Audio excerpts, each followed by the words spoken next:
it's the Diary of Jane Doe. It's about midnight where I am. I'm up, flipping laundry.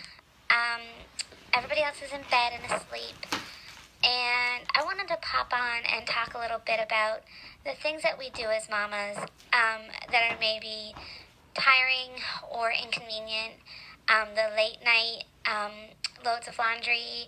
I've often gotten up in the middle of the night just to flip laundry to have for the morning, or stayed up really late getting those loads of laundry done, or doing those dishes, or cleaning those floors when the little ones were in bed and no one was going to track through on your wet floors. Maybe you are a part of the ATI group and you're baking bread early in the morning to have for the day. And those are all things that we could become very exhausted with and by, and feel kind of defeated that we're up doing those things. And I learned, while everybody else is in bed, and I learned early on in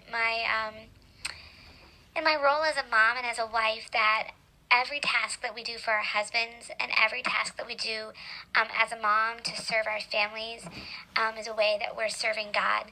And God gave us a specific call as women to be wives and to be moms. And when we look at who the Proverbs 31 woman was, that's what God's design was for us as women. And so being up late doing those things, while they can be very exhausting, we can also find great joy and satisfaction in those, knowing that we're serving our Maker.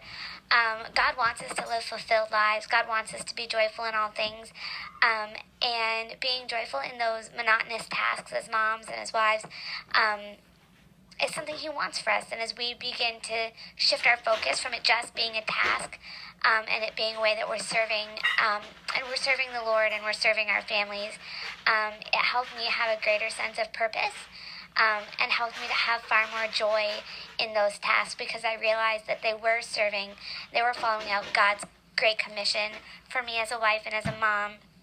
If you are like me and you are up really late, I want you to know that you are not alone. We are with you.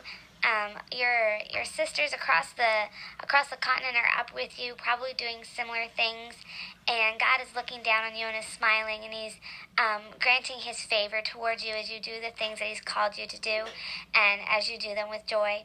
I just wanted to encourage you guys, let you know that I love you and that I pray for you all. I don't know you guys by name necessarily, but I do pray for each and every one of you, and I hope that you guys are having a great week, and that your weekend be blessed. Okay, thanks so much, guys. Bye-bye.